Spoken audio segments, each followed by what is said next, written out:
بوینا حسکرنا ج خواندن و نویساندن دا پیرا هند تاوی کو 81 سال ج تمن خوا کریه هینا خود فیرکرنه دا پیشتخه کو او پشتی وان سالن دریج خوافیری کردی دکه و هول دا کو برهمن خوا به کردی جی هبن. دا پیرا هند کو 8 زارو و به دهانج نوین و نوین زاروین و هنه تا نها به صدان هلبست و چیروک به زمان عربی نویساندنه و چاپ نکرنه. او دبیجه که او دخوازه وان برهمین خواج بو زاروین خواه وک بیرانین بهله. مانوت حرف کردی یازیک عربی یازیک کردی و زشت عربی لیک سب از حرفان واسه بکن. خود بال جام خاطری بو من تشکر بو من کردی بس یعنی هندک. ولی از من اول 10 سال وانی بس ساکته.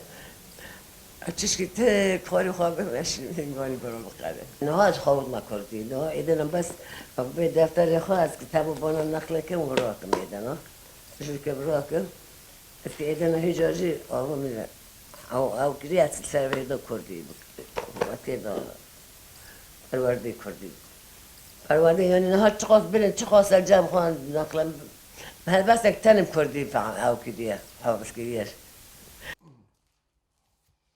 دا پیرا هند کو یکمین جنج نفشه خواه لحریما کوبانی در باسی دیبستان ببو لباجار حلب پیش راجستر شغور و عفرینه تاب دست خستنا باورنامه خواندنا و دمه خوانده بو.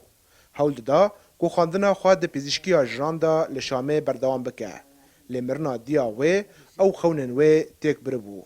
پشتی زواجه دست به نویساندنا روزانه خواه کر.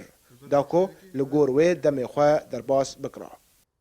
الدورة مرة ويتشاي كنت اشتغلنا بسفينة كافي الدار كاني تختوري بخوني تختوري چه بري پرورده بي ده سالا شي بخوني برغاية ناني تيداني تختوري نستاي على أساس ده سالا قابلي وقعم ده سالا تجي آنسي وبعدكم شهادة بتبقى بخالي خواه شهادة وچوش براكات ام چه کراری نکو از هر مشان از وقت ممالدی مهانه مؤسسیان یا موافقت کرد قبال داشت برده به درخستم و بودی موافقت کرد سه ماه نموافقت کرد من خالان خالان عوضی نه تختور بی نده واعتصموا بحبل الله جميعا ولا تفرقوا واذكروا نعمة الله عليكم كنتم أعداء دا پیرا هند کو دایکا شهیده کیه هیوی دکه کو 10 سال دنجی جیان بکه دا کو برهمک به زمان کردی جی جهلبست و چیروک بنفسینه و دا خواست دکه کو نفش نو گرنگی بدن خواندن و چانده هر وها بانگ لتفگرن کردستانی دکه